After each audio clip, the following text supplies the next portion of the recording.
अगस्त series की दमदार शुरुआत के लिए हो जाइए तैयार। दुनिया भर के बाजारों से आज फिर से जबरदस्त मजबूती के संकेत और एसजीएक्स निफ्टी डबल सेंचुरी मारने के मूड में। आइए करते हैं शुरुआत शेयर बाजार लाइव की। स्वागत है आप सबका। नमस्कार, मैं हूं अनिल सिंघवी और नमस्कार, मैं हूं दीपांशु भंडारी। इन सभी दमदार संकेतों के बीच आपको क्या करना है, कैसी रहेगी बाजार की चाल, कहां पर रखनी है नजर और ये सीरीज कैसी रहने वाली है, आइए जानते हैं इन सभी चीजों के बारे में अनिल जी के साथ। Sir morning. सबसे पहले तो आज के ट्रिगर्स क्या है? बहुत ही शानदार एक्शन वाला बाजार है, जबरदस्त मजबूती के साथ बाजार खुलने की तैयारी करते हुए दिख रहे हैं और ये सारे ट्रिगर्स विदेशी बाजारों से आते दिख रहे हैं। अमेरिका में लगातार दूसरे दिन अनाप शनाप दमदार शानदार तेजी होती हुई दिखी है और इसी के दम पर एसजीएक्स निफ्टी डबल सेंचुरी मारता हुआ आपको नजर आएगा। कल की शानदार तेजी के बाद आज फिर से एक दमदार शुरुआत। कच्चे तेल में तेजी बरकरार है, $108 के आसपास कच्चा तेल है और इस वक्त भारतीय बाजार और दुनिया भर के बाजार उसे नज़रअंदाज करने के मूड में है।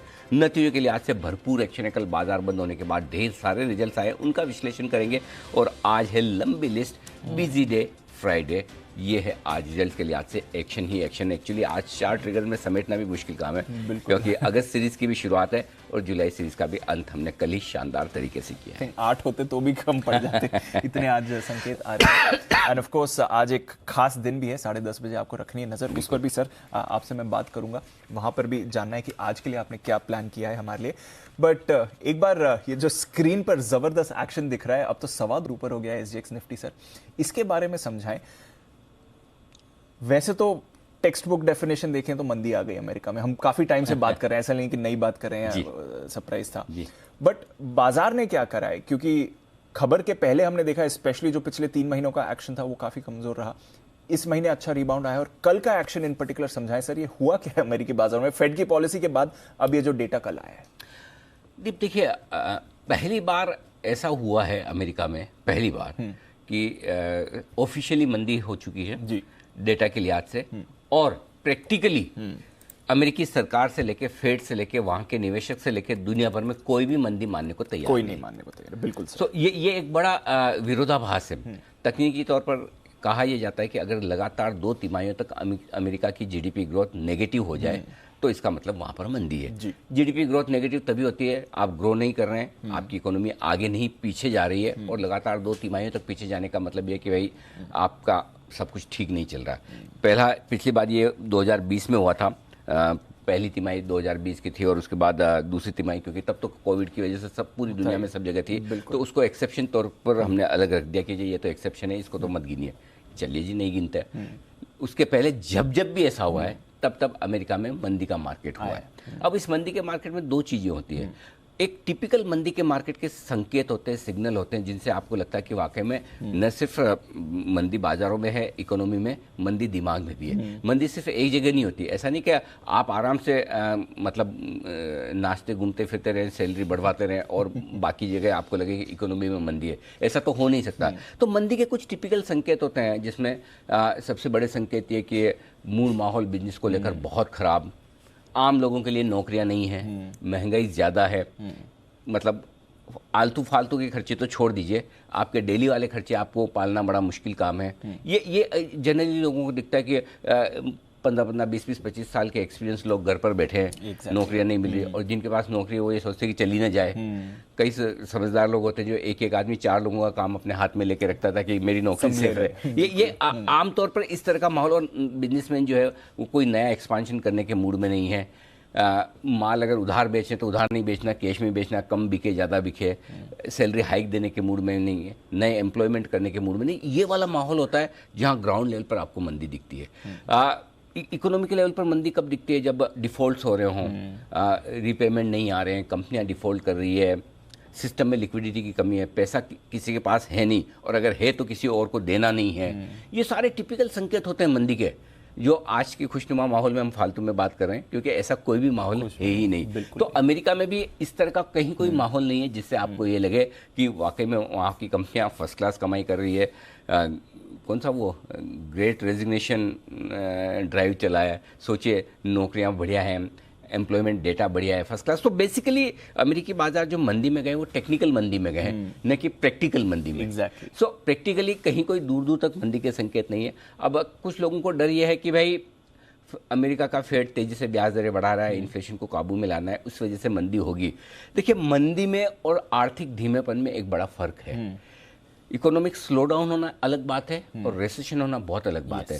स्लो डाउन यानी कि आपको छोटा मोटा बुखार उखार वायरल थोड़ा सा ज़्यादा टाइप का हो गया, और रेसेशन मतलब आप आईसीयू में एडमिट है। हाँ, करेक्ट है ना, लाइफ सपोर्ट सिस्टम पे है।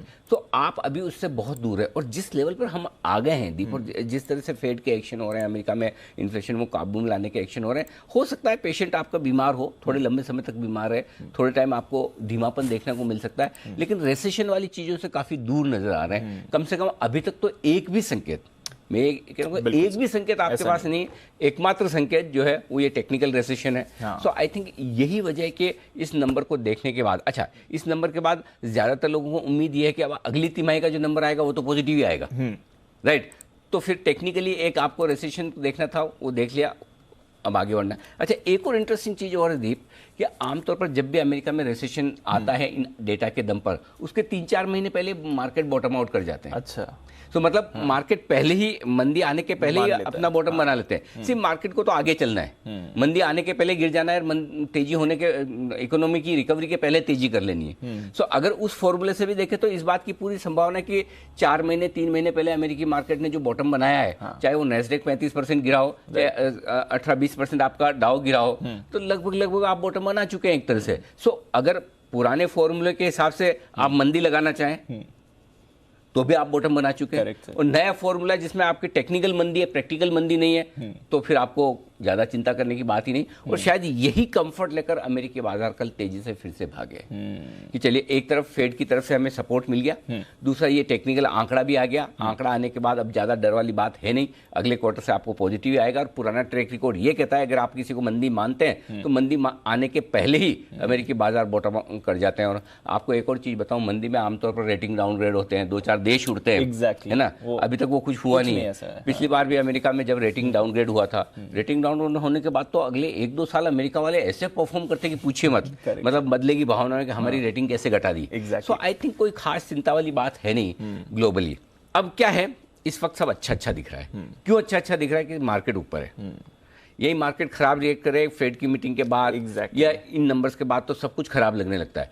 सो अब इस अच्छा दिखने में थोड़ा सा हमें ऊपर में कॉशियस भी रहना है। आप 15,200 पर नहीं है, 17,200 पर हैं, 2,000 पॉइंट ऊपर है। अमेरिका में भी आप 10% ऊपर हैं अपने बॉटम से।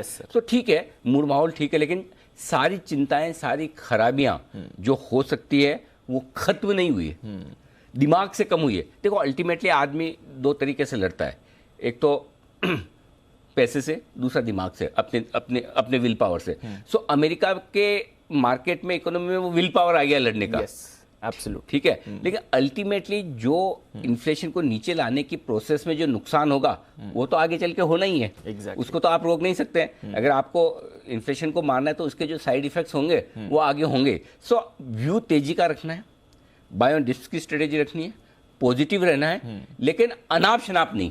राइट, अनाप शनाप नहीं। हाँ, मौका मिलेगा, मार्केट आपको आराम से हमेशा खरीदारी बेचने का मौका मिलेगा। और एक बार फिर कहूंगा दीप, जैसे ही मार्केट में लोग एकदम और ऑप्टिमिस्ट होने लगेंगे, चाहे वो अमेरिका का मार्केट हो चाहे हमारा मार्केट हो, और वहीं से आपको फिर थोड़ी प्रॉफिट बुकिंग आएगी और वहां से आपको फिर करेक्शन देगा, उस करेक्शन में आपको फिर खरीदना है। जिस दिन ज़्यादा डर लगे उस दिन ले ही लेना है, और जिस दिन ज़्यादा और कॉन्फिडेंस लगे कि अब तो नीचे जाएंगे नहीं, उस दिन थैंक यू करके वापस इंतजार करना है। बिल्कुल सर, ये ज़्यादा पुरानी बात नहीं बता रहा हूँ, 2 ही दिन पहले की बात है दीप। आप देख लीजिए, 2 दिन पहले 16,450 पे आपको 438 का लो 2 दिन पहले था, 16,438, वहां से 800 पॉइंट आप ऊपर हैं। यस सर, 700 पॉइंट, क्या डिफरेंस हो जाता है। तो ये है, 2 दिन पहले उस समय वहां पर सबको खराब ही लग रहा था, आज सबको अच्छे लगेगा। तो नो डाउट तेजी होगी, होनी भी चाहिए, बढ़िया भी होगा, लेकिन आपको थोड़ा सोच समझकर काम करना है। सर, क्योंकि थोड़ी ब्रॉडर एक बात हो गई है ग्रोथ को लेकर, मार्केट एक्शन को लेकर, इंडिया की बात करनी है सर इस समय आपसे। और मैं इंडिया की बात करूं उससे पहले, पिछले महीने आपने एक बहुत ही बड़ा स्टेटमेंट मेक किया था, काफ़ी वायरल भी हो गया था। एक बार मैं उसको रेफर करना चाहता हूं और फिर मैं उस पर आपसे एक सवाल भी पूछना चाहता हूं। एक बार देख लेते हैं, जून में जो अनिल जी का बहुत वायरल वीडियो हुआ था भारत के फ्यूचर को लेकर, उसमें उन्होंने क्या कहा था? अगर एफआई 2008 से लेकर अब तक का बेच चुके हैं, जो हमारी अब तक की रिसर्च बता रही है, तो मैं आपकी बात से पूरी तरह से असहमत हूं। माफ़ कीजिएगा, पूरी तरह से असहमत हूं कि रिटेल के पैसे लगेंगे। इस बार मेरा बहुत स्ट्रांगली और मजबूती से ये मानना है कि इस बार रिटेल पैसा बनाकर जाएगा। अभी भी बनाया है, आगे भी बनाएगा, बशर्ते कि आपको इन्वेस्टर होना पड़ेगा। अल्टीमेटली हमारे यहाँ जो मेरा समझना है उस तरह की तेजी बनेगी, उतनी लंबी तेजी बनेगी जो एक जमाने में जापान में बनी थी जी। जापान में 40-45 साल का बुल रन आया था, बिल्कुल लंबा वाला एक्सपेंशन पीरियड। मैं बताता हूँ क्यों, मैं 2 मिनट लूंगा लेकिन मैं बताता हूँ क्यों। दुनिया में 2 बड़ी अर्थव्यवस्थाएं, एक अमेरिका है और दूसरी चाइना है जी। अमेरिका की अर्थव्यवस्था चलती है कंजम्पशन पे और चाइना की अर्थव्यवस्था चलती है प्रोडक्शन पे। बिल्कुल 2 सिलेंडर है अर्थव्यवस्था के जो आपकी अर्थव्यवस्था को मजबूती देते हैं, भगाते हैं। जैसा एरोप्लेन चलता है ना 2 सिलेंडर पे, 2 इंजन पे, ये 2 इंजन है। हिंदुस्तान एकमात्र ऐसा एरोप्लेन बनने जा रहा है जहां दोनों सिलेंडर काम कर रहे हैं। कंजम्पशन 130 करोड़ 140 करोड़ हम हैं, इससे ज्यादा कंज्यूमर मिल नहीं सकते। बिल्कुल। दूसरी तरफ जिस तरह से प्रोडक्शन बेस्ड इकोनॉमी हम बना रहे हैं, मुझे लगता है आने वाला समय, आने वाला 10 साल 15 साल 20 साल और हमारी जनरेशन के बाद जो आए हैं दुनिया में, वो बहुत खुशनसीब हैं कि वो हिंदुस्तान का सबसे बढ़िया पीरियड देखेंगे। ये मेरा बहुत स्ट्रॉन्ग बिलीफ है। और जो हमारी सेविंग्स का फाइनेंशियलाइजेशन हो रहा है, अब तक हम सिर्फ सोना ले लेके ज़मीन में गाड़ते थे, या बहुत हो गया तो बैंक की एफडी करा दी, पोस्ट ऑफिस में डाल दिया, उसके बियॉन्ड नहीं। अब वो जो कल्चर फैल रहा है, हाँ ये कोई एक तरफा तेजी नहीं है, इसमें बीच बीच में झटके लगेंगे। बहुत सारे कमज़ोर ट्रेडर्स जो डिसिप्लिन नहीं रखने वाले इन्वेस्टर्स वो बाहर भी होंगे, लोगों का भरोसा भी टूटेगा, सब कुछ होगा। लेकिन अल्टीमेटली मुझे लगता है कि एक वो ज़माना आएगा जहां न सिर्फ हमारे इन्वेस्टर्स हमारे मार्केट को डोमिनेट करेंगे, बल्कि अब इसके आगे और एक बड़ा आपको स्टेटमेंट दे रहा हूं, आशुष जी ध्यान से सुनिएगा, बल्कि हम इतने बड़े होंगे कि दुनिया भर के बाजारों में जाकर हम पैसा लगाएंगे और ये बोलेंगे ये भारत के एफआई है जो आकर हमारे यहाँ पैसा लगा रहे। याद रखना मेरे शब्दों को, हम मुलाकात करेंगे 10 से 15 साल बाद, ठीक है। बहुत ही अच्छा राष्ट्र के नाम संदेश है जिसमें कोई मतलब 100% मैं मतलब है दिल से बोल रहा हूँ, इसमें कहीं कोई डाउट ही नहीं है कि आने वाले 15 20 25 साल हमारे ही हैं। आने वाले 10-15 साल हमारे हैं। दिल से बात करी थी अनिल जी, और ऑन द स्पॉट ये व्यू, ऐसा नहीं कि कुछ प्लान किया था, ये ऑन द स्पॉट 3:30 बजे के आसपास क्लोजिंग शो में ये 14 जून को। इंटरेस्टिंग बात है ये सर, 14 जून को आपने ये बात करी, 16 तारीख को बैंक निफ्टी का बॉटम, 17 जून को निफ्टी का बॉटम, एफआईएस की खरीदारी वहां से लौटी है, कल भी थोड़ा बाय फिगर आया, रिसेंटली भी थोड़ा उन्होंने बाइंग कराया। तो लग रहा है कि बाजार आपकी बात सुनने के लिए तैयार था। लॉन्ग टर्म तो आपने एक व्यू दे दिया, बट इस बात पर जरा एक बार बात आए, क्योंकि ग्लोबल आर्थिक स्थिति की जो भी बात हो रही है, हमने 2 दिन पहले वो लिंक भी किया कि भारत में तो मंदी नहीं आने वाली है। नहीं दीपा, अगर अमेरिका वाले मंदी नहीं सोचे तो हम क्यों सोचे? प्रॉब्लम तो उनकी वहाँ सबसे ज़्यादा है, नो डाउट कि ऐसा नहीं कि इन्फ्लेशन हमारी प्रॉब्लम नहीं है, हमारी भी है, 100% है। और हमारे यहाँ भी इन्फ्लेशन जो है वो हमारी एक्सेप्टेबल लिमिट से कहीं ज़्यादा है, ठीक है ना। लेकिन इन्फ्लेशन के साथ अगर आपको ग्रोथ मिल रही है और इन्फ्लेशन के साथ आपकी इंटरेस्ट रेट्स अगर बैलेंस्ड है जी, तो फिर आपकी चिंता लिमिटेड है। करेक्ट। आप अगर 7% के इन्फ्लेशन पे और 5% के आसपास आपकी इंटरेस्ट रेट्स है तो नेगेटिव इंटरेस्ट रेट आपकी ज़्यादा नहीं है। फिर उसके बाद आप बहुत 2% की नेगेटिव इंटरेस्ट रेट्स पर आप चल सकते हैं, जहाँ दूसरे देशों को 7-7% 6-6% नेगेटिव इंटरेस्ट रेट्स पर चलना पड़ रहा है। तो मेरे ख्याल से उस लिहाज से हम काफ़ी बेहतर हैं। रहा ग्रोथ का सवाल, इसमें तो कोई डाउट ही नहीं है कि हमारी ग्रोथ उनसे बेहतर रहेगी। अगर अमेरिका की कम हुई भी तो हमारी भी कम होगी, लेकिन उसके बावजूद हम फास्टेस्ट ग्रोइंग इकोनॉमी में तो रहेंगे ही, इसमें कोई डाउट नहीं है। और इसीलिए मेरा मानना है, जहाँ तक सवाल है 14 जून का, देखिए उस समय और पेसिमिज्म था। 15,200 के आसपास, 32,200-300 के आसपास किसी को लेना नहीं था। और तब मुझे याद है उस दिन ये भी कहा था कि 50% आप अपना अब तक टोटल कम से कम म्यूचुअल फंड्स में डाल दीजिए या मार्केट में पैसा लगा लीजिए, टुकड़ों में लगाइए। एक और चीज़ वो भी कहा था, बता दूं कि मीडियम ब्लास्ट SIP कीजिए, 12 इंस्टॉलमेंट आपकी भेज दीजिए, क्योंकि ये अगला 1 साल आपके पैसे लगाने के लिहाज से 3 साल आगे आपको बढ़िया रिटर्न करके मिलेंगे। अब वो बात अलग है कि 14 जून से 14 जुलाई या 30 जुलाई तक मार्केट 4-6 हफ्तों में आपको रिटर्न दे दे या 4-6 साल लगाए, ये करना हमेशा मुश्किल होता है। लेकिन कुछ कुछ सिग्नल ऐसे होते हैं जहां पर आपको हमेशा खरीदारी करने के लिए बढ़िया संकेत मिल जाते हैं। पेसिमिज्म, FIs की index long position lowest level पर, कैपिचुलेशन हो चुका है, काफ़ी कैश मार्केट के स्टॉक्स 40, 50, 60% गिर गए। इनफैक्ट निफ्टी के स्टॉक गिर गए 40-50%, और नंबर्स आपकी तब भी सारी कंपनियों के रिजल्ट्स अच्छे आ रहे हैं। सो आई थिंक वहाँ से हम काफ़ी बेहतर हैं। कॉन्फिडेंस रहना चाहिए। सिर्फ फिर से यही कहूँगा कि 15,200 पर डर था, वहाँ कॉन्फिडेंस चाहिए था। 17,500-600 आएगा, आपका कॉन्फिडेंस लेवल और बढ़ेगा, वहाँ पर थोड़ा सा आपको सावधान रहना है। जो एसआईपी इन्वेस्टर्स हैं, जो रेगुलर इन्वेस्टर्स हैं, उनके लिए चिंता की बात नहीं। जो day to day market trade करते हैं उनके लिए भी चिंता की बात नहीं, क्योंकि डे टू डे वालों के लिए भी रोज का मार्केट है, रोज स्टॉप लॉस ऊपर या नीचे के वो लगाकर ट्रेड करते हैं डिसिप्लिन के साथ।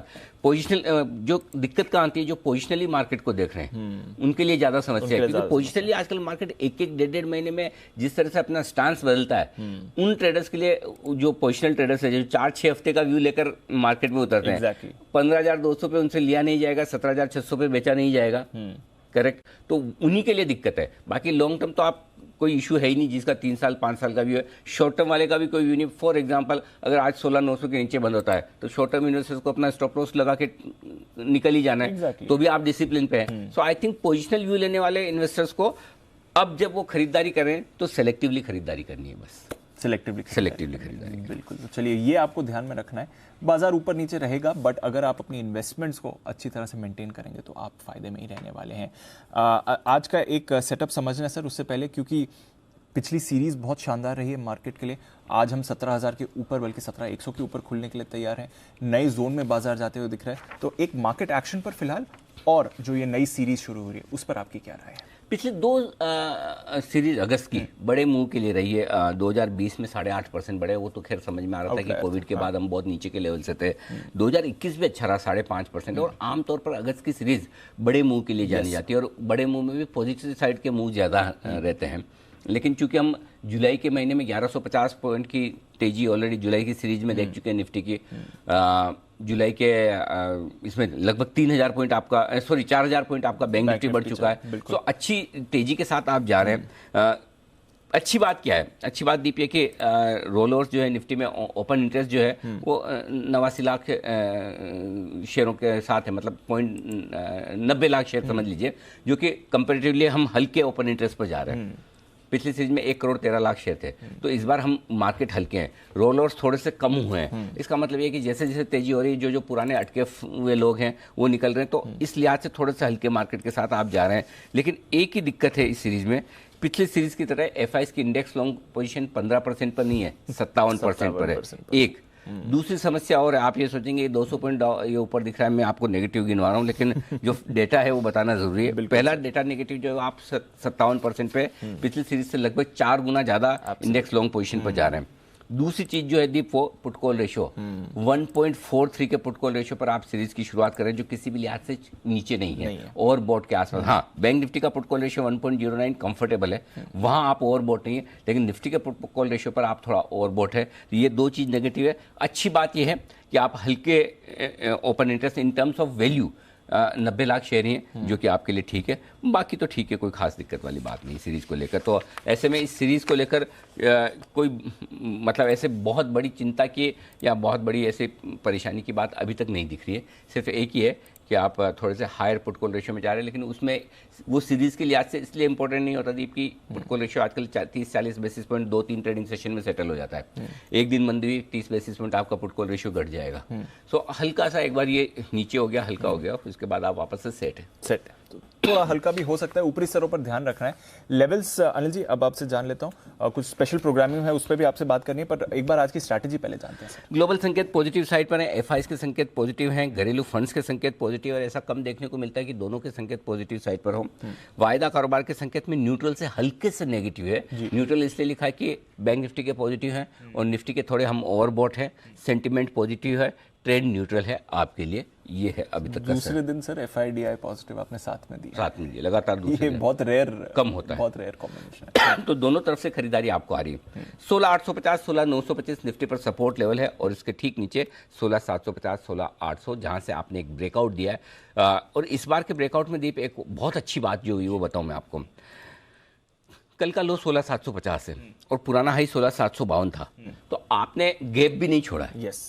दूसरी बात अच्छी है बैंक निफ्टी में 37,025 के आसपास का कल का 37,028 का आपका लो है, राइट। और पुराना जो हाई था 37,011 का। तो इस बार कम से कम आपको वो गैप के लिए नीचे आने की आए अलग बात है, लेकिन उसके लिए जरूरत नहीं है। जो आपने 16,438 पे देखा था, वहां हल्का गैप छूट गया था, फिर भी गैप वो छूटा हुआ 75 पॉइंट का रह गया। 350 आकर बढ़ता तो अच्छा था, लेकिन तेजी के मार्केट में तो 50-75 पॉइंट की ज्यादा वैल्यू नहीं होती। सो अब चल चुके, तो एक अच्छी चीज ये है। हाइट साइड पर 17,100 17,150 पहली रेंज है, और उसके ऊपर 17,200 250 की रेंज है। फिलहाल 17,250 300 के ऊपर की अपसाइड आज के लिए थोड़ी मुश्किल दिखती है। बैंक निफ्टी 36,925 37,050, ये आपके लिए बहुत ही स्ट्रॉन्ग सपोर्ट है आज के लिए। इसके ठीक नीचे 36,725 36,825 ब्लाइंड बाय जोन है, आज तो आने वाला है नहीं। ऊपर की तरफ 37,600 37,750 छोटी सी रुकावट की जगह है, और इसके ऊपर 37,950 से 38,025 वो रेंज है जहाँ पर प्रॉफिट बुकिंग करनी चाहिए अगर वहाँ पहुँचते हैं तो। अब आइए सपोर्ट लेवल दे दूँ। 16,925 पे आप बंद हुए हैं, तो 16,925 को ही पहला रखा है क्योंकि आप गैप से खुल रहे हैं। 16,875 16,825 16,800 750 725 और 16,700 तक के। सो अब आपने जहां से ब्रेकआउट दिया है 16,700 के आसपास से, अब वो आपके लिए 16,700 16,800 की रेंज में आपने थोड़ा रुकावट देखी थी। अब 16,700 16,800 आपके लिए स्ट्रॉन्ग सपोर्ट बन गया। अब जब तक 16,700 800 के नीचे नहीं जाएंगे तब तक मंदी सोचना ही नहीं है, तब तक आप तेजी में ही है और बाय ऑन डिप्स का मार्केट है आपके लिए। ऊपर 17,000 17,050 17,100 तीन छोटे लेवल हैं, 125 150 मीडियम लेवल है, और उसके बाद 17,200 250 और 17,300 तक के लेवल्स ऊपर की तरफ निफ्टी के निकल रहे हैं। सोचो 6 हफ्ते पहले 17,000 ऐसे माउंट एवरेस्ट दिखता था, वहाँ तो हम जा ही नहीं सकते, सोचना भी मत उधर जाने के बारे में, और आज हम वहाँ पर हैं। एग्जैक्टली ऐसे चीज़ें बदलती है, मार्केट बदलता है। बैंक निफ्टी 37,325 के आसपास आप कल बंद हुए हैं, 375 के आसपास। तो पहला सपोर्ट है 37,325 37,225 37,150 और 37,050। ये 37,000 के ऊपर तक के लेवल है, ये विजिबल है, इसके नीचे की जरूरत नहीं पड़ेगी, सिर्फ नोट करके रख लें। 36,925 36,825 और 36,725 ऊपर कितना जा सकता है। अब यहाँ पर दीप एक इंटरेस्टिंग चीज है बैंक निफ्टी के ऊपर के लेवल्स में, और वो ये कि गैप ज्यादा है, ध्यान रखिएगा। 37,500 37,600 दो छोटे लेवल हैं, फिर 37,750 और 37,950 दो मीडियम लेवल है, 38,025 38,200 बड़े लेवल। तो गैप थोड़ा कम है, तो बेसिकली 37,500 से 38,200 की रेंज में मेरे पास बहुत ज़्यादा लेवल्स है नहीं। तो हो सकता है बड़े बड़े मूव आपको आते हुए दिखे, ये ध्यान में रखना है। ठीक है। पोजीशन सपोर्ट और रेजिस्टेंस सर। एफआईएस की इंडेक्स पोजीशन तो हम बता ही चुके हैं, 45 से 57% है, थोड़ी ज़्यादा है, और पुट कॉल रेशियो भी आपका ओवरबॉट लेवल है, थोड़ी प्रॉफिट बुकिंग ऊपरी स्तर पर आएगी। विक्स घटा है जो कि अच्छा संकेत है। अब स्टॉप लॉस इंट्राडे ट्रेडर्स के लिए कल की क्लोजिंग के नीचे स्टॉप लॉस रख सकते हैं। वैसे तो कायदे से कल के लो का होता है, लेकिन 16,750 बहुत दूर हो जाता है। कल की क्लोजिंग 16,929 की है, ऐसे में आपका स्टॉप लॉस 16,700 होगा, 16,900 होगा। क्लोजिंग 16,700 है, क्लोजिंग एक दिन तो आपको यही रखना पड़ेगा। पर सर इंट्राडे के लिए भी ये थोड़ा दूरी हो जाएगा ना, अगर 200 पॉइंट का गैप अप है तो 200 का गैप अप है, लेकिन क्या करेंगे आप, गैप अप से तो स्टॉप लॉस डिसाइड नहीं कर सकते। अगर फिर किसी को रखना है तो 17,000 रखे, आप 100 पॉइंट ऊपर कर लीजिए, 17,000 थोड़ा रिस्क आज मैनेज करना पड़ेगा। हाँ, देखिए वो सी आप देखो, या तो आप बड़ा गैप की उम्मीद इच्छा मत रखो कि नहीं गैप ना मिले, गैप मिल रहा है तो स्टॉप लॉस तो लंबा आएगा। हाँ। अगर 25 पॉइंट ही ऊपर खुला तो स्टॉप लॉस अपना आप नीचे, तो इतना 200 पॉइंट गैप खुल रहा है, तो गैप के साथ साथ आपको मतलब वही है कि थोड़ा दूर पे मिलता है। तो ये क्लोजिंग बेसिस पे भी आपको चाहिए तो 16,900 रख लीजिए, अगर एक दिन बाद तो 16,900 होना ही है। खैर तो ये आपके लिए स्टॉप लॉस है। बैंक निफ्टी पर इंट्राडे स्टॉप लॉस 37,000 का, कल के लो के नीचे, क्लोजिंग 36,700 है। फिर यहीं पर यहाँ पे भी यही कहूंगा, जिसको छोटा स्टॉप लॉस रखना है वो 37,000 का भी रख सकता है।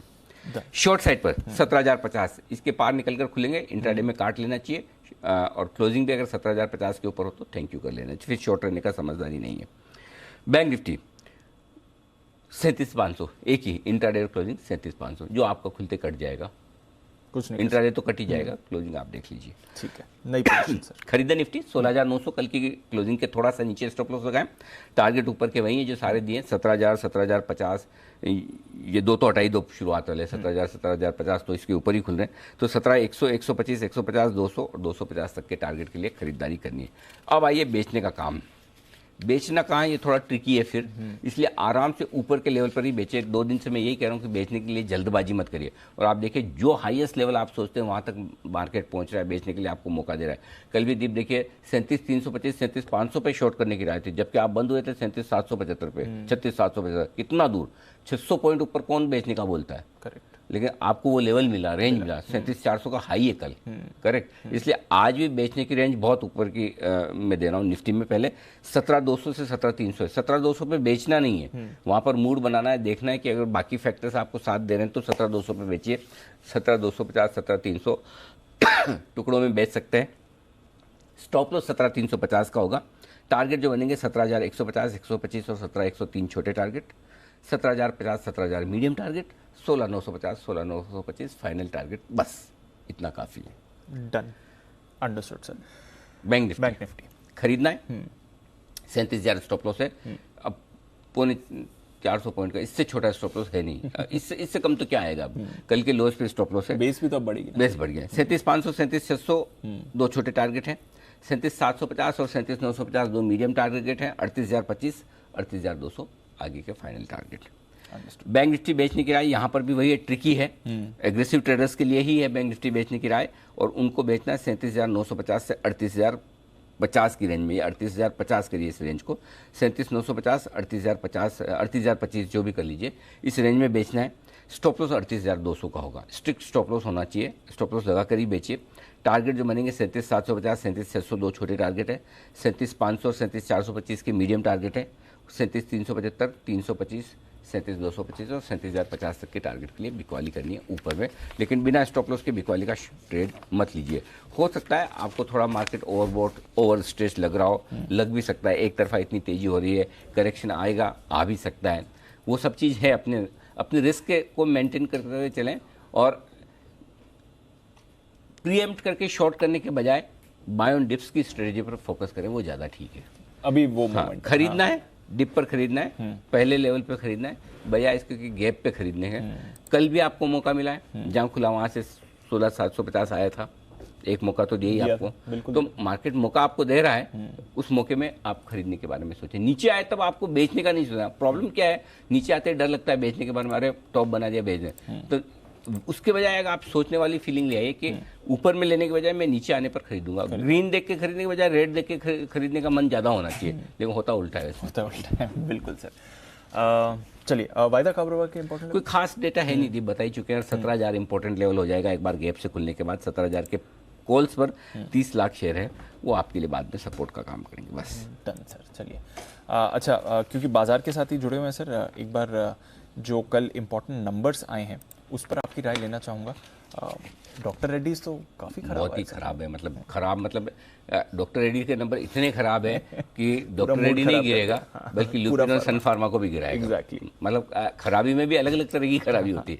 एक तो ये कि खाली अकेला गिरे, 5-7 को साथ में लेके गिरे, तो ये नंबर ऐसे हैं जो 5-7 को साथ में लेके गिरने टाइप के हैं। दो चीज़ें खराब है, एक तो अमेरिका में सेल्स ग्रोथ ही नहीं आ रही, वो बहुत ही नेगेटिव है। हाँ। दूसरा ये कि मार्जिन्स पर इतना प्रेशर है, पूछिए मत, और ये भी तब है जबकि इन्होंने एक मोटा प्रॉफिट, कितना 550-600 करोड़ का प्रॉफिट था, जो इन्हें 2024 तक टुकड़ों टुकड़ों में लेना था, एक केस वो जीते, वो सारा का सारा एक साथ बुक कर लिया। उसके बावजूद ये नंबर है। तो आज का एक्सीडेंट डॉक्टर रेड्डीज है 100%, 4-5% तो जाना ही चाहिए, इतना तो आराम से बनता है। सो आई थिंक डॉक्टर रेड्डीज के रिजल्ट बहुत ही खराब है। SBI लाइफ बहुत मजबूत नंबर से, शानदार रिजल्ट है, और डीप ये स्पेस है ना, ध्यान में रखनी चाहिए इंश्योरेंस की। क्योंकि क्या हो रहा है देखिए, एक तो ये कि इस बिजनेस का ग्लोबल से कोई लेन देन नहीं है, अमेरिका कहीं भी जाए कोई फर्क नहीं पड़ता SBI लाइफ को और इंश्योरेंस कंपनी को, पहली चीज़। दूसरी चीज़, ये निफ्टी के स्टॉक है, गवर्नेंस के इश्यूज नहीं है, और धीमे धीमे बढ़िया ग्रोथ दिखा रहे हैं। नया बिजनेस बहुत बढ़िया है, मार्जिन्स बहुत बढ़िया है, मतलब हर एक पैरामीटर पे आप देखिए बहुत दमदार परफॉर्मेंस है। ये स्टॉक ऐसे हैं, कई बार लोग मुझे बोलते हैं कि नेक्स्ट जनरेशन के लिए कौन से स्टॉक लेनी चाहिए, तो ये स्टॉक है जो नेक्स्ट जनरेशन के लिए आपके पास होने चाहिए। लाइफ इंश्योरेंस का बिजनेस ही 15-20-25 साल का है, करेक्ट, और जब आप इस तरह के शेयरों में पैसा लगाते हैं तो आपका व्यू भी 15-20 साल का होना चाहिए। तो कई लोग जो सोचते हैं कि 15-20 साल के लिए मुझे क्या खरीदना है, वो SBI लाइफ हो सकता है, कोई HDFC लाइफ हो सकता है, कोई ICICI प्रू लाइफ हो सकता है। ये इंश्योरेंस, लाइफ इंश्योरेंस कंपनियां जो है कमाल के हैं। तो जब भी खराब मार्केट हो, ये आपको लेना ही है। और इसमें तो इस बिजनेस में कहीं थोड़ा कभी कम हो सकता है, कभी ज़्यादा हो सकता है, लेकिन ना ये बिजनेस खत्म होने वाला है न बंद होने वाला है। और इंडिया में तो इंश्योरेंस का जो पेनिट्रेशन लेवल है वो बहुत कम है। तो बहुत ही बेहतरीन नंबर से SBI लाइफ आमतौर पर ट्रेडर्स के रडार पे नहीं होता, लेकिन मुझे लगता है आज बढ़िया प्रदर्शन करना चाहिए। कम से कम 3-4% की अपसाइड की तो मैं उम्मीद करता हूँ। पूरे इंश्योरेंस स्पेस में आ जाएगा और इसमें तो आने दूसरे इंश्योरेंस कंपनी पर भी इसका असर आएगा और इस पर तो आना ही। और बताइए नंबर्स, वेदांता इनलाइन है, न बहुत अच्छे न बहुत खराब, मिले जुले से नंबर्स हैं, तो मार्केट के साथ ही चलेगा। कोई खास बड़ा उछाल या गिरावट होने की संभावना कम है। टीवीएस मोटर्स नंबर बहुत बढ़िया है, 6 गुना मुनाफा होता हुआ दिखा है, लेकिन ये स्टॉक है भी सबसे महंगा, तो ये इसके चाहने वाले भी बहुत हैं। एग्जैक्टली। और इसको नहीं पसंद करने वाले आपकी रिपोर्ट्स भी दिखेगी जो 300-400 रुपए के टारगेट वाले में, बट नंबर्स ओवरऑल अच्छे हैं, इसमें कोई डाउट नहीं। मार्जिन्स बढ़िया है, सेल्स ग्रोथ बढ़िया है, ऑटो पर हम बुलिश ही हैं, तो गैप से नहीं मिले या प्रॉफिट बुकिंग आए तो टीवीएस मोटर खरीदने ही अच्छा नंबर है। टीवीएस मोटर के अलावा और पीएनबी है, श्रीराम ट्रांसपोर्ट, पीएनबी नंबर्स वैसे खराब हैं प्रॉफिट के लिहाज से आप देखेंगे, और थोड़ी सी प्रोविजनिंग बढ़कर आई जो सरप्राइजिंग है।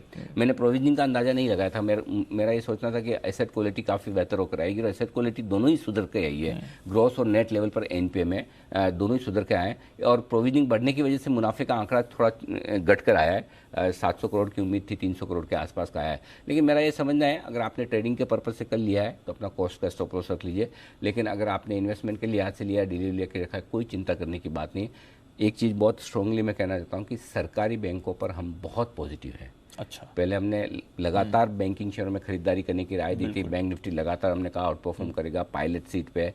अब मैं आपको बहुत स्पेसिफिकली ये बता रहा हूँ कि सरकारी बैंक आपको हड़बड़ी और जल्दबाजी में बेचने नहीं है, नीचे आए तो एक्यूमुलेट करना है। आज SBI आज ही है ना, SBI का नंबर और देख लीजिए, SBI, BOB, PNB, Canara bank, ये सब बाय ऑन डिप्स हैं आपके लिए। SBI आज नहीं है sir, sorry, SBI next Saturday, sorry, हाँ। सो ये SBI के रिजल्ट्स एक ही वो जो ट्रिगर, अदरवाइज सरकारी बैंकों में ऐसी कोई डर की बात। आज गिरेगा, नंबर के बाद PNB गिरना चाहिए क्योंकि थोड़ी लॉन्ग भी है। तो अगर जिन्होंने हमने कल के 2000 दिया भी था, उम्मीद ये थी कि नंबर्स अच्छे आएंगे, प्रोविजनिंग का नंबर आया, प्रॉफिट कम करता हुआ दिखा, बाकी नंबर्स में समस्या नहीं है। सो या तो आप डिसिप्लिन के तौर पर आप स्टॉप लॉस रख लें, या आप पूरी सीरीज पढ़िए, अगर आप और नीचे में एक्यूमुलेट कर सकते हैं, कोई दिक्कत वाली बात नहीं। सरकारी बैंक्स पॉजिटिव हैं, इसमें कोई डाउट नहीं। अंडरस्टूड।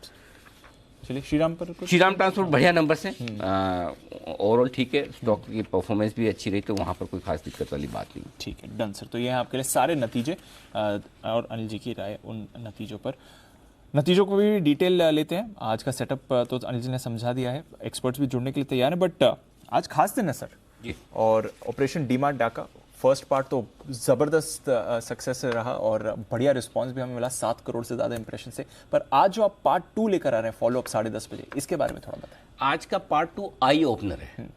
पिछला बार आई ओपनर था ये इन्वेस्टर्स के लिए, इस बार आई ओपनर है इन्वेस्टर्स के आगे की स्टेज के लिए, और ये आई ओपनर है ब्रोकर्स के लिए और एक्सचेंजेस के लिए। क्योंकि पिछली बार आपने देखा कि किस तरह से इन्वेस्टर्स को ही नहीं पता कि हमारे साथ क्या क्या हो सकता है, क्या क्या नहीं हो सकता।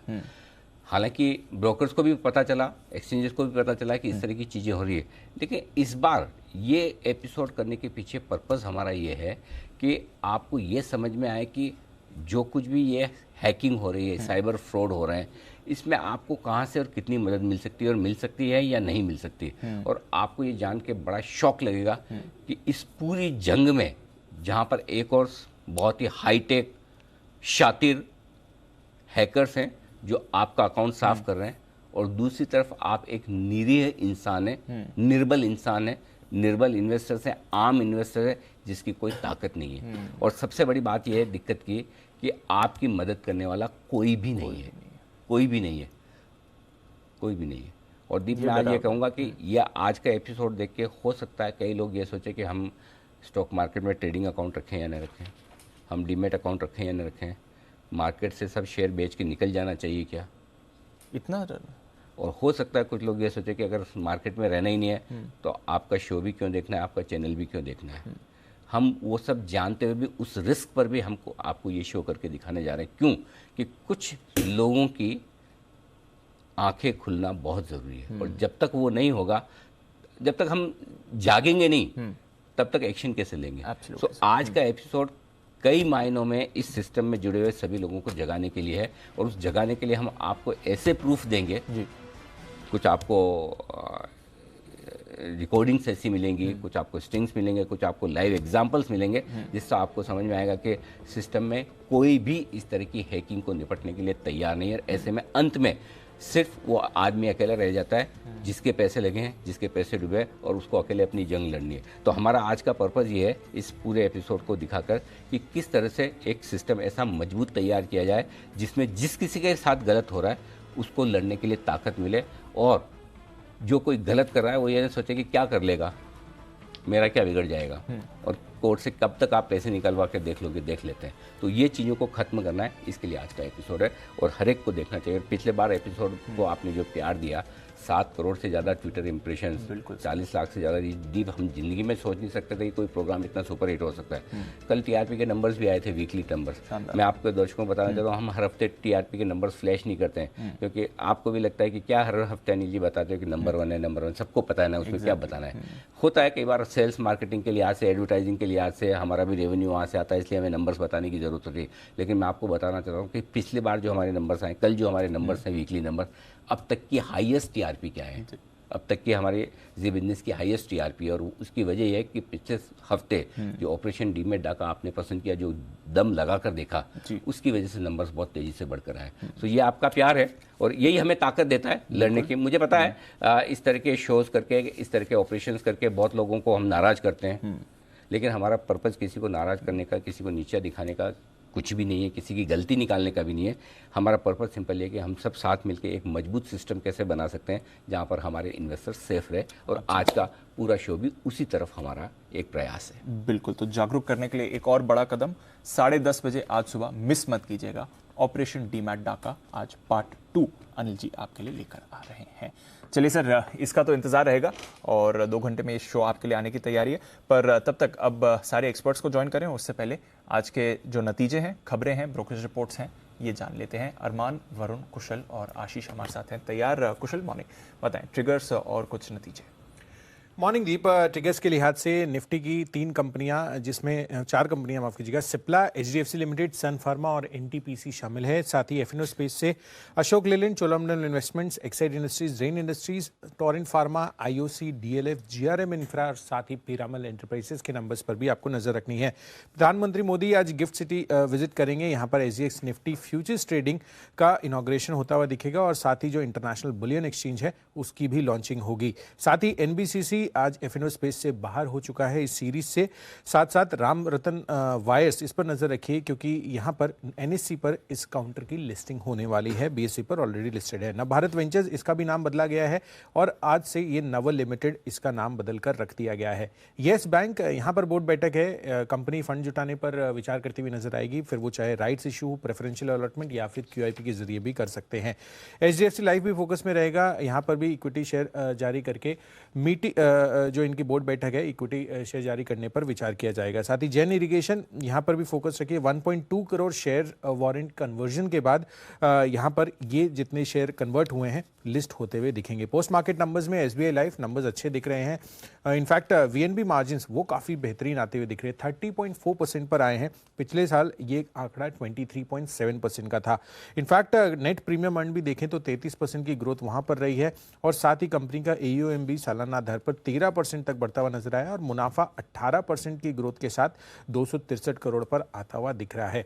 डॉक्टर रेड्डीज, यहाँ पर नंबर्स काफ़ी खराब हैं। इनफैक्ट मार्जिन्स जो आ रहे हैं वो मल्टी ईयर लो लेवल्स पर आते हुए दिख रहे हैं। यहाँ पर सबसे पहले आप देखिए कंपनी की आय 4,985 करोड़ पर आई है, अनुमान 5,424 करोड़ का था। कोर मार्जिन्स 13.9% पर आती हुई दिख रही है, जबकि स्ट्रीट का एस्टिमेट्स 22% का था और मुनाफे के लिहाज से भी आप देखिए 1188 करोड़ का आंकड़ा आता हुआ दिख रहा है।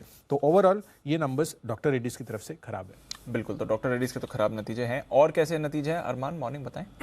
जी, सबसे पहले श्रीराम ट्रांसपोर्ट देखिएगा, नतीजे बढ़िया आते हुए दिखे, हालांकि जो हमारा अनुमान था उससे थोड़ा स्लाइट मिस आता हुआ दिखा है। एनआईआई आप देखेंगे लगभग 29% बढ़कर आती हुई दिखी है। मुनाफा देखेंगे लगभग 5.7 टाइम्स बढ़कर आया है और अगर आप ग्रॉस एनपीए की बात करेंगे उसमें थोड़ा बहुत कट देखा गया है, क्यों देखेंगे 7.07% से घटकर 7% पर आते हुए दिखे हैं और कलेक्शन एफिशिएंसी भी लगभग 101.5% पर आती हुई दिखी है। इंटेलेक्ट डिजाइन नतीजे मिक्स्ड आते हुए दिखे हैं, आय लगभग 33% बढ़कर आई है, डॉलर रेवेन्यू में भी 27% का आपको उछाल देखा गया है, मार्जिन हालांकि थोड़े कट कर आए हैं, 24.5% से घटकर 21.4% पर आते हुए दिखे हैं और मुनाफे की बात करेंगे, मुनाफे में आपको 7% का कट देखा गया है। निप्पॉन इंडिया एएमसी जो हमारा अनुमान था उसे थोड़े कमजोर नतीजे आते हुए दिखे हैं, आय 4.6% बढ़कर आई है, हालांकि जो मार्जिन में आपको थोड़ा कट देखा गया है, 58.7% से घटकर 56.7% पर आते हुए दिखे हैं और म्यूचुअल फंड का AUM जो है वो 16% बढ़कर आता हुआ दिखा है। टीवीएस मोटर्स जो हमारा अनुमान था उससे बेहतर नतीजे आते हुए दिखे हैं, आय लगभग 53% बढ़कर आई है, मार्जिन्स में भी सुधार देखा गया है, 7% से बढ़कर 10% पर आते हुए दिखे हैं और मुनाफा 53 करोड़ से बढ़कर 320 करोड़ के आसपास आता हुआ दिखा है और ओवरऑल अगर वॉल्यूम देखेंगे वहां पर भी आपको 38% का उछाल देखा गया है।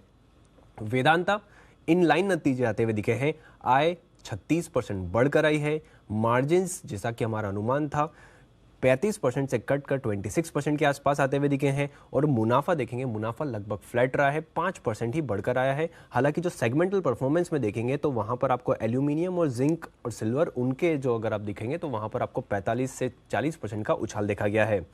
पीएनबी जो हमारा अनुमान था उसे थोड़े कमजोर नतीजे आते हुए दिखे हैं, एनआईएस 4.3% बढ़कर आई है, मुनाफे में देखेंगे 70% का कट है, पर उसका रीजन ये है कि जो एनपीए प्रोविजनिंग है वहां पर आपको अच्छी खासी बढ़ोतरी देखी गई है, 48% की बढ़ोतरी देखी गई है। हालांकि ग्रॉस एनपीए देखेंगे या नेट एनपीए देखेंगे वहां पर आपको कट देखा गया है जो कि अच्छी बात है, 11.8% से घटकर 11.3% और नेट एनपीए देखेंगे वो 4.8% से घटकर 4.3% आते हुए दिखे हैं। ओके, तो ये हैं आपके लिए कई सारे नतीजे वायदा कारोबार और निफ्टी के, बट वरुण से जानते हैं कुछ और नतीजे आए हैं। मॉर्निंग वरुण, बताएं इनके बारे में।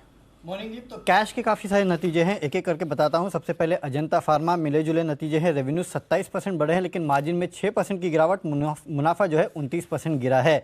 ओरिएंटल होटल हमारा नाक का स्टॉक भी था और कंपनी जो है घाटे से मुनाफे में आई है। 22 करोड़ के घाटे के मुकाबले कंपनी ने करीब 10 करोड़ का मुनाफा किया है। कंपनी की आय में भी अच्छी खासी बढ़ोतरी देखने मिली है, करीब 88 करोड़ पे आए हैं। एबिटा फ्रंट पे भी कंपनी ने करीब 25 करोड़ के आसपास का प्रॉफिट किया है, घाटे से मुनाफे में यहाँ पे भी आई है। एडीएफ फूड्स यहाँ पे नतीजे कमजोर है, रेवेन्यूज बढ़े हैं लेकिन मार्जिन देखिए 14.6% से गिर के 9.3%, मुनाफा जो है 31% की गिरावट है। वेस्ट लाइफ डेवलपमेंट घाटे से मुनाफे में ये भी आई है, 33 करोड़ के घाटे के मुकाबले करीब 23.5 करोड़ का मुनाफा कंपनी ने किया है। मार्जिन्स 1% से बढ़ के 16.5%, मुनाफे में भी आय में भी करीब दुगनी बढ़त देखने मिली है। इसके अलावा IIFL सिक्योरिटीज कमजोर नतीजे हैं, रेवेन्यूज बढ़े हैं लेकिन मार्जिन 39% से गिर के 32%, मुनाफे में 36% की गिरावट देखने मिली है। सोना BLW मिले जुले नतीजे हैं, रेवेन्यूज भले बढ़े हैं लेकिन मार्जिन्स यहाँ पे करीब 3% के आसपास की गिरावट है, 3 से 4% के आसपास की, मुनाफा जो है उसमें 8% की गिरावट देखने मिली है। मोतीलाल ओसवाल नतीजे कमजोर है, रेवेन्यू 16% गिरे हैं, मार्जिन यहाँ देखिए 44.5% से गिर के सीधे 26.7% पे आए हैं, यानी कि यहाँ भारी गिरावट देखने मिली है। मुनाफा जो है उसमें 86% के आसपास की गिरावट है, 31 करोड़ पे आया है। इक्विटा स्मॉल फाइनेंस मिले जुले नतीजे हैं, एनआई और मुनाफे में अच्छी खासी बढ़ोतरी, खासकर मुनाफा 12 करोड़ से बढ़कर 97 करोड़ पे है। ग्रॉस एनपीएस अगर आप देखेंगे, नेट एनपीएस देखेंगे वहाँ पे भी कमी देखने मिली है, लेकिन नेट इंटरेस्ट मार्जिन जो है 9.12% से गिर के 9.05% के आसपास आए हैं। MRPL अच्छे नतीजे हैं, रेवेन्यूज बढ़े हैं, मार्जिन 11.9% से बढ़ के 14.6%, मुनाफा हालांकि 10% गिरा है।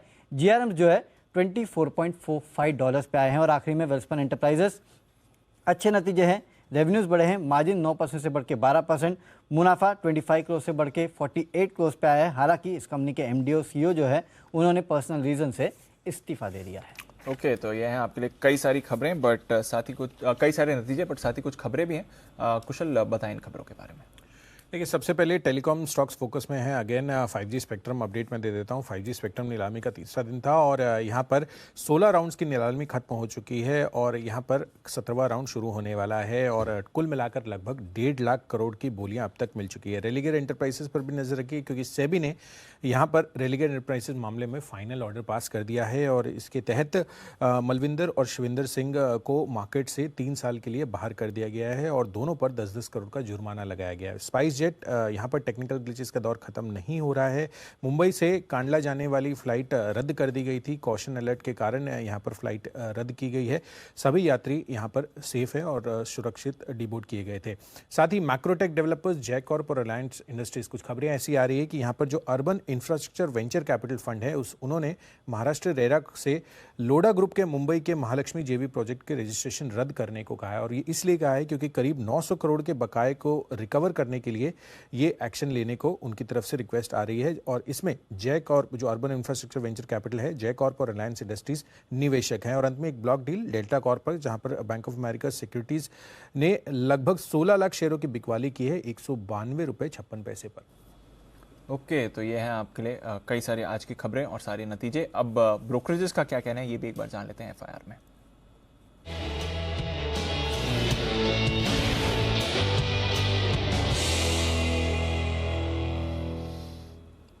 मॉर्निंग आशीष, पहले तो बताएं टॉप नतीजों पर ब्रोकरेजेस का क्या कहना है।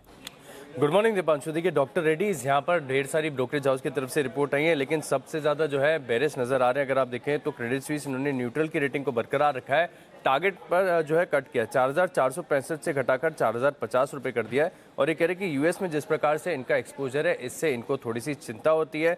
गोल्डमैन सैक्स भी देखें तो न्यूट्रल की रेटिंग को बरकरार रखे, लक्ष्य 4780 से घटाकर 4380 कर दिया है। मॉर्गन स्टैनली ने ओवरवेट की रेटिंग को बरकरार रखा है 5099 रुपये के लक्ष्य के लिए। और ये भी मान रहे कि जो नतीजे आए हैं वो इनके अनुमान से कमजोर देखने को मिले, जिसके चलते बेरिश व्यू यहाँ पर देखने को मिला है। नेस्ले यहाँ पर सिटी की तरफ से रिपोर्ट है, खरीदारी किराए को बरकरार रखा है, लेकिन जो लक्ष्य वो बढ़ाया है 19,600 से बढ़ाकर 21,600 कर दिया। 19,112 की क्लोजिंग है। वहीं मैक्वारी ने भी न्यूट्रल की रेटिंग दी है, टारगेट प्राइस में बढ़ोतरी की है। जेपी मॉर्गन अगर आप देखें तो सबसे ज़्यादा बुलिश नजर आ रहे हैं, क्योंकि ओवरवेट की रेटिंग के साथ इन्होंने जो लक्ष्य है वो 20,000 से बढ़ाकर 20,500 कर दिया है। SBI लाइफ यहाँ पर भी अच्छे नतीजों का असर देखने को मिलेगा। गोल्डमैन सैक्स ने खरीदारी किराए को बरकरार रखा है, लक्ष्य 1310 से बढ़ाकर 1400 रुपये कर दिया है। और ये कह रहे हैं कि इन्होंने अनुमान में जो है VNB एस्टिमेट्स के जो अनुमान में बढ़ोतरी भी की है, और मान रहे कि आगे जाकर भी प्रदर्शन सुधरता हुआ नजर आएगा। जेफरीज ने भी खरीदारी किराए को बरकरार रखा है 1580 के लक्ष्य के लिए। मॉर्गन स्टैनली ने ओवरवेट की रेटिंग दी है, 1500 रुपये का लक्ष्य दिया है। इसके अलावा अगर आप देखें तो श्री सीमेंट यहाँ पर कल हल्के सुस्त नतीजे आते हुए नजर आए। CLSA अंडर परफॉर्म की रेटिंग को बरकरार रखे हैं 21,200 रुपये के लक्ष्य के लिए। ये कह रहे कि रियलाइजेशन तो काफ़ी बढ़िया थे, लेकिन लागत खर्च में बढ़त के चलते ये चीज़ जो है ऑफसेट हो गई। और साथ में सीक्वेंशियली अगर आप देखें तो कंपनी का जो मुनाफा है वो भी घटा है। हालांकि मॉर्गन स्टैनली ने ओवरवेट की रेटिंग को बरकरार रखा है, और जो लक्ष्य 29,000 से घटाकर 28,000 कर दिया है। 20,415 की जो है क्लोजिंग है। और साथ में अगर आप देखें तो जुबिलेंट फूडवर्क्स, यहाँ पर मॉर्गन स्टैनली की तरफ से रिपोर्ट है, ओवरवेट की रेटिंग को बरकरार रखा है 657 के लक्ष्य के लिए। जेपी मॉर्गन ने न्यूट्रल की रेटिंग दी है, लक्ष्य 600 से बढ़ाकर 610 कर दिया है। 565 की जो है क्लोजिंग है। ओके, तो ये तो रहे आपके टॉप नतीजों पर रिपोर्ट्स। और कौन सी रिपोर्ट्स हैं आज आपके पास आशीष? अंशु, बहुत सारी रिपोर्ट्स हैं। अगर आप देखें तो श्रीराम ट्रांसपोर्ट फाइनेंस, यहाँ पर भी जेफरीज की तरफ से रिपोर्ट आई है, अंडर परफॉर्म की रेटिंग को बरकरार रखा है, लक्ष्य 990 से बढ़ाकर 1,160 रुपये कर दिया है।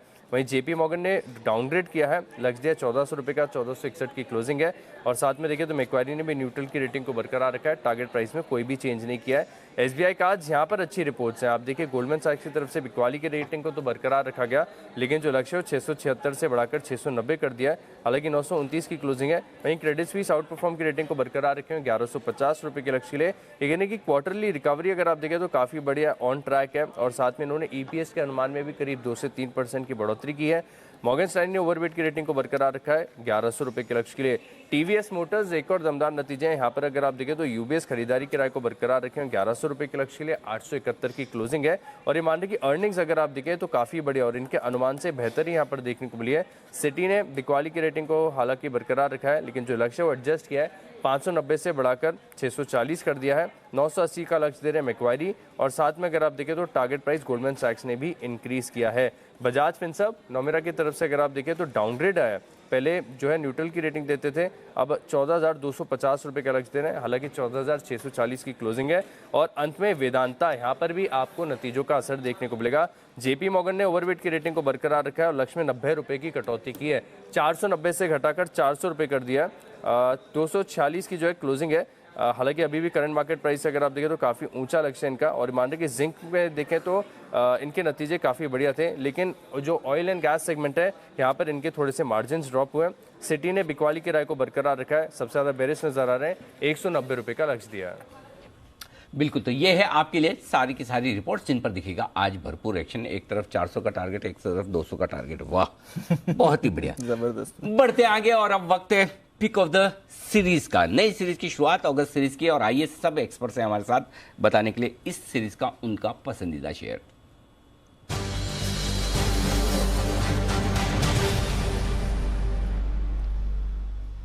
चलिए सीरीज की शुरुआत कर रहे हैं, तो सचिन जी आप करिए शुरुआत। बताएं इस सीरीज के लिए आपको क्या पसंद है। Good morning Anil ji, good morning Deepanshu. Anil ji, यहाँ पर कोफोर्ज का सेटअप काफी इंटरेस्टिंग है। इनफैक्ट सेक्टर वाइज अगर हम रोल ओवर्स भी देखें तो लगभग 92% का रोल ओवर डेटा यहाँ पर एग्जिबिट हुआ है। 86% का 3 महीने का एवरेज है। एंड जिस तरीके से आईटी में ओवरऑल डेवलपमेंट्स हो रहे हैं, मुझे लग रहा है यहाँ पर कहीं जाकर आउट परफॉर्मिंग पॉकेट्स रहने चाहिए। कोफोर्ज हमने आई थिंक वेडनेसडे के क्लोजिंग शो में भी रिकमेंड किया था 3880 के टारगेट के लिए, जो कल के सत्र में अचीव हुआ है। बट ओवरऑल स्ट्रक्चर अगर हम देखें तो राउंडिंग बॉटम का जो पैटर्न है, वो पैटर्न वेडनेसडे के सत्र में ही एक्टिवेट हुआ था, जिसके प्रोबेबल टारगेट्स लगभग अराउंड 4180 तक पोजिशंड है, जहां पर जिसकी 200 डे एक्सपोनेंशियल मूविंग एवरेज भी प्लेस्ड है। एंड प्लस कल के सत्र में ADX on the daily scale वहां पर एक 25 के ऊपर एक कॉन्फिडेंट ब्रेकआउट आया है, तो मुझे लग रहा है मोमेंटम भी काफी तेज ही रहना चाहिए। सो जिस तरीके से स्ट्रक्चर है, 4050 का एक लेवल था 6 मई 2022 का, जहां पर एक काफी बड़ा ब्रेकडाउन नजर आया था विद वॉल्यूम्स। मुझे लग रहा है वो पर्टिकुलर लेवल काफी जल्द ये पर्टिकुलर स्टॉक अचीव कर देना चाहिए। एंड स्ट्रक्चरली 4180 तक ये पर्टिकुलर मूव एक्सटेंड हो सकती है ड्यूरिंग दिस पर्टिकुलर सीरीज। सो खरीदारी करनी है कोफोर्ज के फ्यूचर्स में 3680 के स्टॉप लॉस के साथ, 4040 फर्स्ट टारगेट एंड 4180 का फाइनल टारगेट। ओके, तो ये है आपके लिए राय कोफोर्ज पर आती हुई दिख रही है। सुमित जी सुप्रभात, बताएं सर आपकी पसंद का शेयर इस सीरीज के लिए। Good morning Anil ji, good morning Anil जी। इस सीरीज में मेरे को लगता है कि एलएनटी के ऊपर नजर रखना है। एलएनटी के ऊपर कोई भी डिप आता है तो खरीदारी करनी है। एलएनटी चार्ट्स के ऊपर बढ़िया हो चुका है। एलएनटी में लोअर लेवल से एक अच्छा रिबाउंड देखने को मिला है, और लास्ट 2 दिनों में स्टॉक ने 200 डीएमए तोड़े हैं और उसके ऊपर क्लोजिंग देखने को मिली है। तो एलएनटी के अंदर अगर कोई भी डिप आता है 20-30 रुपए का प्रेजेंट लेवल से, तो लोअर लेवल्स पे खरीदारी करे, एग्जिस्टिंग पोजीशंस होल्ड रख के चले। और इस सीरीज के अंदर ऊपर में जो टारगेट देखने को मिल सकते हैं 1850, 1880, ये इमीडिएट शॉर्ट टर्म के टारगेट होंगे। पोजिशनल टारगेट 1900 के ऊपर के भी देखने को मिलेंगे। 1750 का इसका इमीडिएट ट्रेडिंग के लिहाज से सपोर्ट और स्टॉप लॉस बन रहा है, तो 1750 का स्टॉप लॉस लगा के एलएनटी में खरीदारी करें 1850 से 1880 के टारगेट्स के लिए। परफेक्ट। हिमांशु जी बताएं सर, आपका पिक ऑफ द सीरीज। जी Anil ji, very good morning to you, good morning Deep, good morning everyone. Anil ji, pick of the series के लिए मुझे पसंद है दीपक नाइट्राइट।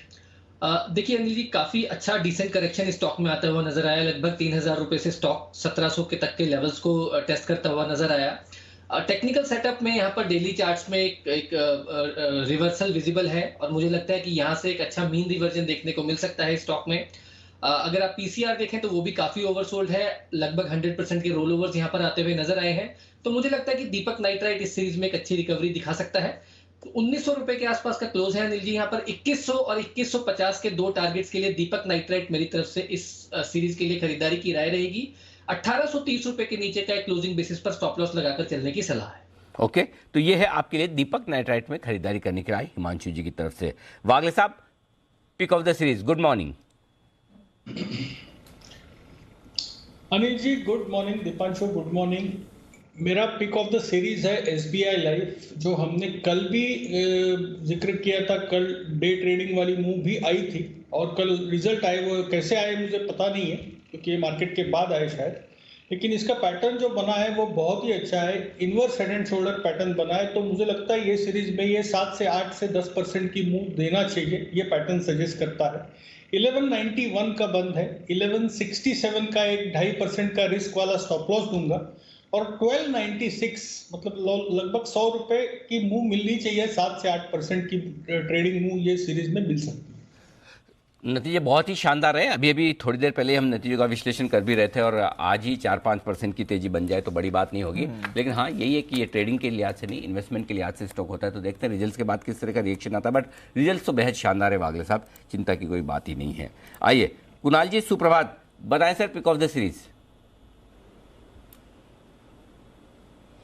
सुप्रभात अनिल जी, सुप्रभात दीपांशु। अनिल जी, सबसे पहले तो देखिए जिन जिन ने आज सफेद टी शर्ट पहनी है उन सबको अनिल जी मेरी ओर से सेम पिंच है। अनिल जी, मुझे यहाँ दूर से लग रहा है कि दीपांशु ने भी सफेद टी शर्ट पहनी है और हमारे बंसल जी ने पहनी है, हिमांशु जी ने, वागले जी ने, सुमित जी ने, सभी को अनिल जी मेरा सेम पिंच स्वीकार करें। सबने सफेद ही पहनी है। सबसे अच्छी बात यह है कि आज बहुत बड़े गैप के साथ, हाँ, जिसकी ज्यादा चमक रही है उनका मतलब डिटर्जेंट अच्छा है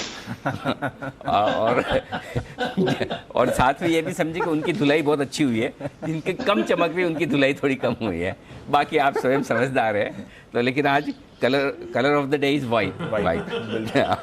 तो आप दोनों तरफ से देख ले, आप कैसे मानना चाहे। एक तो आपकी चमक ज्यादा है और दूसरी तरफ आपकी धुलाई भी ज्यादा हुई है। तो आइए जी, बताए कुणाल जी। तो अनिल जी, आज बड़ा मुबारक दिन है। बड़े दिनों बाद अनिल जी इतनी बड़े गैप के साथ निफ्टी खुल रहा है और अनिल जी मेरी शुभकामनाएं हैं कि आने वाली सीरीज में कम से कम 5-10 ऐसे गैप अप ओपन होने चाहिए। तो अनिल जी, खरीदारी की राय मेरी है जी एंटरटेनमेंट पर। काफी समय बाद इस स्टॉक में वापस से कल हमने मोमेंटम बनता हुआ देखा। नीचे के लेवल्स पर एक पैटर्न बना है जिसको राउंडिंग बॉटम पैटर्न कहते हैं, ब्रेकआउट आ चुका है। तो मुझे लगता है कि ये स्टॉक इस सीरीज में आउट परफॉर्म करेगा बड़े पैमाने पर। यहां पर खरीदारी करके चलने की राय है। 241 241 पर एक स्टॉप लॉस रखें। पहला शॉर्ट टर्म टारगेट 258 का होना चाहिए, दूसरा इवेंचुअल टारगेट 275 और एक टारगेट और दिए देता हूं और वो टारगेट अनिल जी 300 रुपए का होगा। तो मुझे लगता है कि जी एंटरटेनमेंट दोबारा से 300 के लेवल्स को रिक्लेम करेगा। तो मेरी यहां खरीदारी करें। ओके, 241 का छोटा स्टॉप लॉस और खरीदें आप 258, 275 और 300 तक के टारगेट के लिए। सिद्धार्थ जी, सुप्रभात। बताएं सर, आपका इस सीरीज के लिए पसंदीदा शेयर। गुड मॉर्निंग अनिल जी और दीपांशु। ये सफेदी के बीच में मैं केसरिया रंग आ गया हूँ। तो इस सिचुएशन में मैं सुबह में कनेक्शन जिंदगी का स्टॉक लेके आया हूँ और ये company pick of the series के हिसाब से एकदम सूटेबल है क्योंकि नतीजे दमदार है। ये कंपनी है Polycab. Polycab wires and cables का लीडर और मैं कई क्वार्टर्स से इसको रेकमेंड करते आ रहा हूँ। करीबन 2 सालों से मैं इसको रेकमेंड कर रहा हूँ। हर बार टारगेट अचीव होते हैं, नए टारगेट लाने पड़ते हैं। तो पॉलीकैब पे पिक ऑफ द सीरीज पे खरीदारी की राय है। नतीजे दमदार, जैसे मैंने कहा, आई 50% के करीब जंप, मार्जिन्स 280 बेसिस पॉइंट 2.8% बढ़ के आया। जो सिचुएशन में मार्जिन्स गिर रहे हैं इसके बढ़ के आए हैं। वॉल्यूम्स मैनेजमेंट एक्सपेक्ट कर रहे हैं दमदार। सेकेंड हाफ ऑफ FY23 में 300 से 400 करोड़ प्रति वर्ष आने वाले 2 सालों के लिए केपेक्स करने की योजना। तो पॉलीकैब मुझे लगता है कि बहुत बेहतरीन है। ये सीरीज के लिए आपको टारगेट रखना है 2480 का, 2480 का। अगर आपने ये सीरीज के चर्टी पे कॉन्फिडेंस और आ गया तो साल भर के लिए रखिए 2755 के टारगेट के लिए। ओके, तो पॉलीकैब में है खरीदारी करने की राय। आइए, पिक ऑफ द डे तो हो चुकी है कंप्लीट और अब बाकी किसी सबकी हो गई, किसी की बाकी तो नहीं। सर अब मतलब ये तो नाइंसाफी हो जाएगी। कोई बोल भी नहीं रिवर्स रहा ऑर्डर कि आज बाकी आपने कर दिया। कोई बोल भी नहीं रहा किसी की बाकी, सब बोल रहे होंगे। बंसल जी, आपको देनी नहीं आज? अरे अनिल जी, मैं हाथ भी खड़ा कर रहा हूँ और अनिल जी मैंने ये पाया है, सुप्रभात तो बाद में करूंगा। जिस दिन मैं शैम्पू करके आता हूँ अनिल जी, उस दिन आप शुरुआत मेरे साथ नहीं करते अनिल जी। अच्छा, मुझे तो पता नहीं है। ये तो मुझे कैसे पता चलेगा आपने शैम्पू किया है? पता नहीं अनिल जी, आपके अच्छा, कोइंसिडेंस है। आपके तो वो क्या बोलते हैं, जासूस अनिल जी, चाइना में भी है, SRF को पकड़ते थे। मेरे जासूस इतने अंदर तक भी नहीं फैले हुए। आपके घूम रहे हो अनिल जी। ये कोइंसिडेंस है, प्योर कोइंसिडेंस है। बिल्कुल आप निश्चिंत होकर शावर लिया कीजिए। मेरे जासूस इतने अंदर तक भी नहीं फैले हुए। बताएं sir, pick of the series.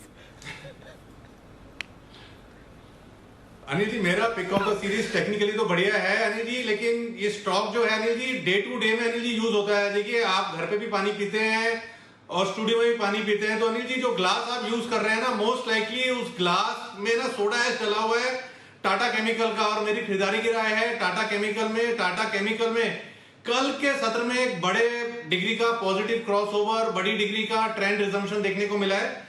Tata chemical है मेरा पिक ऑफ द सीरीज। 860 860 का स्टॉप लॉस है, 950 और 965 के टारगेट के लिए टाटा केमिकल है पिक ऑफ द सीरीज। और कल नहीं या परसों हम बात कर भी रहे थे आशीष सर भी कि केमिकल स्टॉक्स में क्या पसंद है, तो वो कह भी रहे थे कि एक ये स्टॉक ये जो चला नहीं है अब बंसल जी की नजरें इनायत हो गई तो अब ये स्टॉक भी आपके लिए दौड़ लगाता हुआ नजर आएगा।